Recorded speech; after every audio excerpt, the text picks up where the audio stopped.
SCP-093 Violet Test. Mirror Test 3 Violet. Subject is D-84930, male, 21 years of age, average physique. Subject background shows instance of second-degree murder of a police officer during a drug bust.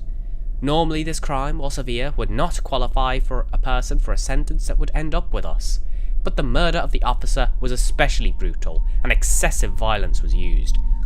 This subject was uncooperative and had to be reminded that his cooperation would only benefit him. Subject entered the provided mirror while holding SCP-093, which emitted a violet colour. Outside technicians observed that the mirror retained a true reflection until subject had completely passed into it, at which time the view changed to a cityscape, urban, lightly tinged in purple, similar to the first test. Video feed follows in attached media. Camera flickers to life and pans around the area. Subject is in what appears to be a modern downtown district, similar to a city like New York. The streets are mostly bare, except for a few cars of unknown make or model. These cars look highly advanced and streamlined. Subject attempts to look into the car windows without being instructed to, but backs away, remarking that there is a rank-ass stank coming from the areas around most of them. Subject is persuaded to move closer to one car and does so with coughing, wiping off a window which is covered in dirt. The inside of the car appears to be completely filled with a strange brown matter. There is nothing at all visible other than the brown matter. Two other cars produce the same results, however a fourth vehicle seems more recent than the others and the insides are immaculate. The doors to the vehicle are also unlocked. The subject quickly gets inside, then shuts the doors. Subject is chastised for this behaviour by Control, who reminds him his lifeline is nothing more than a cable which is sturdy enough that closing the car door does not injure it, but they cannot recover a person in motion. Subject argues with Control over this issue and pans the camera across the dashboard, pointing out he couldn't drive away even if he tried. The dashboard is void of any recognisable controls, no ignition, no steering. It has several small blank screens that are theorised to be a GPS system. Subject remains in the car while Control discusses how to proceed, since the city landscape is far larger than the previous test destinations. Control debates this issue while Subject stares around the cityscape from the car. During the pan, a face is clearly seen staring into the car, eyes watching the subject. However, this was not noticed until post-test footage review. Subject made no comment regarding this entity at any point. Control shortly after informs Subject to remain where he is, and an escort team is dispatched through the mirror to join him. A team of 4 armed personnel is sent through the mirror and proceeds to Subject's location. Subject is then instructed to remove his harness, which is recovered. This Subject's video feed then ends and is replaced by a wireless unit used by the escort team. The video quality on this unit is subject to more interference, but in order to mark the mirror exit, a receiver system is put through the mirror. Subject leaves the car and now travels with the escort team. Given the myriad of possible options, they are instructed to simply move to the closest building and attempt to enter it. This building has etched glass doors bearing the name XEA Research Partners Inc., and the doors are ajar. A magnetic lock system is present, but has lost power. Team enters the building and main lobby. This area resembles a stereotypical corporate lobby. There is a C-shaped receptionist desk with a chair pushed far from it as if it was left in a hurry. A PC terminal is at the desk as well. Team approaches the desk, and the camera bearer is instructed to examine the PC. The unit does appear to have power, and Faithful OS appears on the screen, requesting a login and password. A keyboard is present, but is remarkably slim with touch-sensitive keys rather than press-down keys. After one failed attempt, the lock screen replies that maximum potentials have been exceeded and the PC switched off. No actual tower or power button can be located, so team moves forward. Behind the receptionist desk are 2 elevator doors, one to the left and one to the right, with similar touch-sense keys. The elevator on the left is broken, the door open and the shaft empty. The elevator on the right appears functional and has power. Without a clear destination, the team is instructed to proceed to the highest floor to get a lay of the city. All floors appear to be accessible, with the highest being 114. In reality, 112 as 13 and 113 are missing from the keypad. Journey up the elevator is uneventful during this time. The elevator does appear to take longer as it passes by 13 and then 113, suggesting that the entire floor was built and nothing put on it. At 114, the doors open and the team enters a large lounge-type area. There are many couches with dust on them.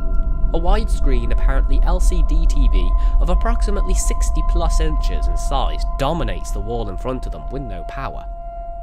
A series of windows are open, allowing in sunlight at the far end, to which the team proceeds and angles the camera outside. The view of the city is astonishing. This building is one of the tallest visible, but certainly not alone in its stature. The city below is grey and silent, no evidence of life at this altitude. Some buildings in the city have a strange brown growth that appears to have been splashed against them, as if a gelatinous mass was flung and then seeped down before hardening. Other buildings have floors where the glass has been shattered and the same brown substance is seeping out of the edges. One member of the team calls the camera bearer to the windows on the other side. From the other side of the building, the city edges can be seen.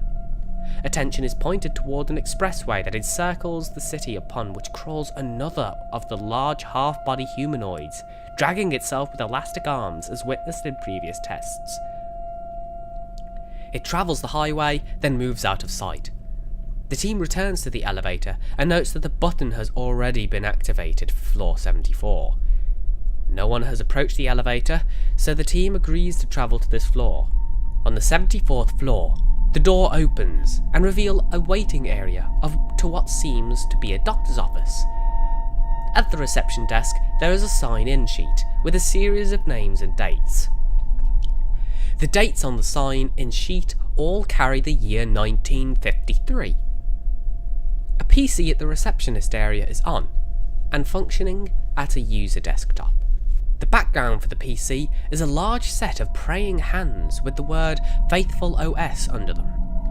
On the desktop are a series of folders with years on them, containing files that, when clicked using the center button of the mouse, open to a word viewer.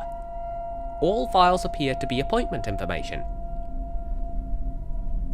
On the desk is a notepad titled, "From the Desk of Dr. Borosiski, Blessed Purificationist." The door to the doctor's area is sketched with the same name and title as well as a crucifix. Opening this door leads to a white, dust-free hallway that has 2 examination rooms and a key-coded door at the end. The examination rooms are unremarkable and typical of any doctor's office. All medicine cabinets are empty. A small amount of C4 is placed at the lock to the key-coded door at the requested control and then blown, forcing the door open. The area it opens into is much larger than the reception itself and seems to contain a series of large containment capsules. There are a total of 6 of these capsules, 2 are broken and a brownish amber material coats the floor coming from them.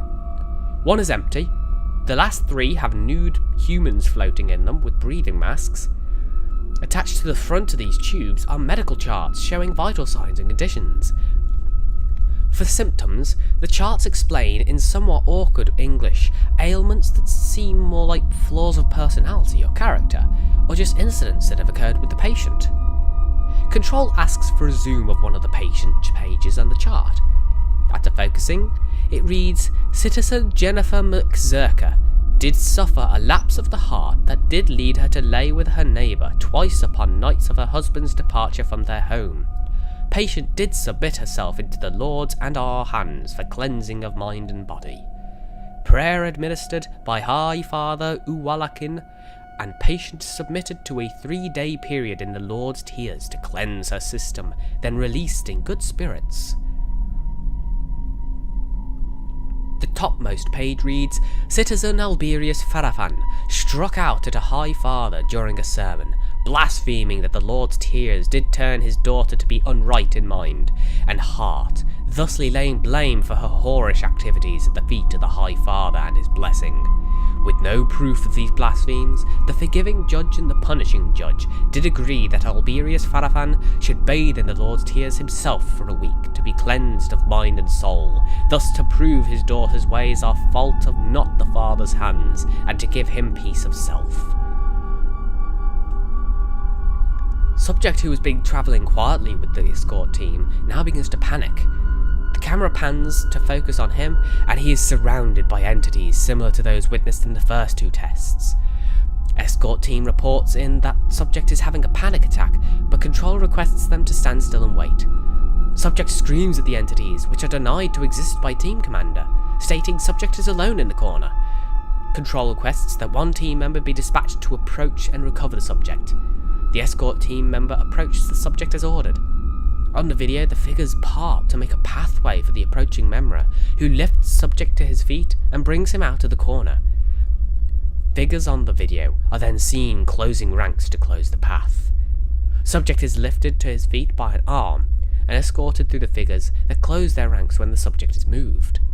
They remain steadfastly staring at the subject, no matter where he moves to. Control requests the team to return now. Team turns to leave. Before leaving, a team member mentions something noticed at the reception desk, a binder labelled the Lord's Tears. Control requests binder be returned as well, and it is stowed into the subject's field kit. The team returns to the elevator and returns to the ground floor. Upon leaving the building, subject points down the street toward direction of entry point. The camera pans to a section of raised expressway across which one of the large torsos is crawling slowly. The entity turns its featureless head to look at the escort team, raises its head to the sky, and emits a bellowing sound. Team leader issues the order to move, heading for the spot marked by the wireless video receiver. The creature on the expressway extends an arm down that stretches to touch the ground before the camera moves to the port. All team members save one move through entry point. Subject moves through entry point and mirror returns to reflective surface. SCP-093 is dropped by subject, who panics and tries to fight his way out of the room. Subject is terminated by team leader after he draws the field kit pistol. Team leader requests portal be reopened, but it takes several minutes to find someone who could hold SCP-093 and generate a similar colour. When a matching colour is displayed and applied to the mirror, the video receiver is visible and all individuals report a horrific smell. Team leader moves through the entryway with control person.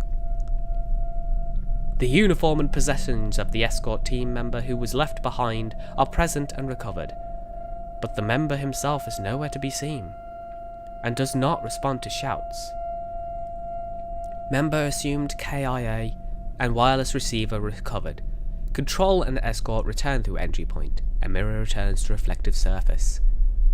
Later review of the recovered camera shows escort member grasping at the air where entry point should be, and then turning to look up at the oversized torso.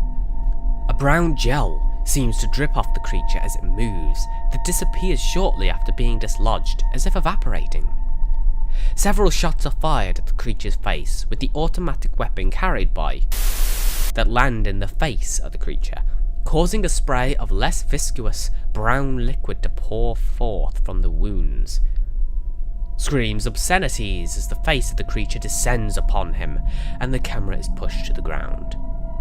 Camera feed remains dark for approximately 65 seconds before light comes back and the camera films the creature crawling back to the expressway and pulling itself onto it, then crawling in the direction it was originally headed. Believed to have been absorbed by the creature and perhaps digested. This may have been an example of how these unknown entities feed direct contact with living material. Further study is recommended to be avoided on this issue. Returned ledger filed as. The next test is classified as the yellow test.